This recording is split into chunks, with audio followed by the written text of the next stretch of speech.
Hi everyone, Jack the Rambling Raconteur here with book 11 in the Odyssey by Homer, and this is a crucial book. This is its influence on millennia of Greek myths and retellings is enormous. Here we have mentions of Oedipus, we have a mention of Tantalus and Sisyphus, so there's all sorts of myth going on here.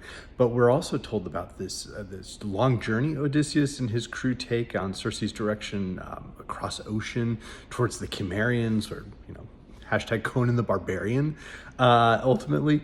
But we then get this description of digging a pit, slitting the sheep so the blood falls into the pit, and the shades from the underworld will come and want to drink this blood to be able to talk. And Odysseus, he doesn't even allow his own mother, when he recognizes her, to taste the blood. He waits for Tiresias, and Tiresias is a key prophet and seer from sort of the Theban cycles, from the era of Oedipus, but he tells Odysseus some feedback about how he can journey home safely and warns him not to mess with the cattle of Helios.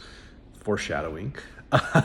Things have always gone so well for Odysseus with following the directions. But we then get some really interesting conversations. Odysseus speaks with his mother. He wants to find out how is everything going on Ithaca. How did she die? How are Penelope and Telemachus? And then he speaks to the ghosts or phantoms or shades of a bunch of women who ask about their husbands or their sons. And it sort of mirrors his concern for his own family.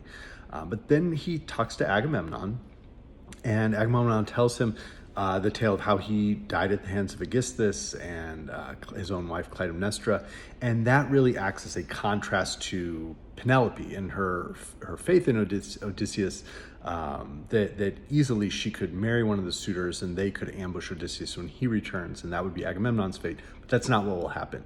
And also he talks about his companions being slaughtered at the feast, and of course that's something that we will see in the Odyssey, but it'll be a little different. And he asks about his son, Orestes, and Odysseus admits he knows nothing. He sees Achilles, and there's the famous passage where he talks to Achilles about, you were the best, you must be the best down here too. And Achilles is like, I'd rather work as the lowliest, farm worker up on earth and still be alive than to be down here lording it over the dead. And he wants to know about his son Neoptolemus, who honestly in the other plays and myths is just as brutal and vicious as Achilles.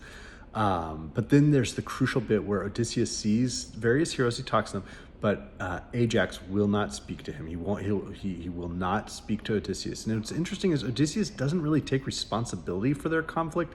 He blames it elsewhere. So I thought that was really interesting, but hope all's well.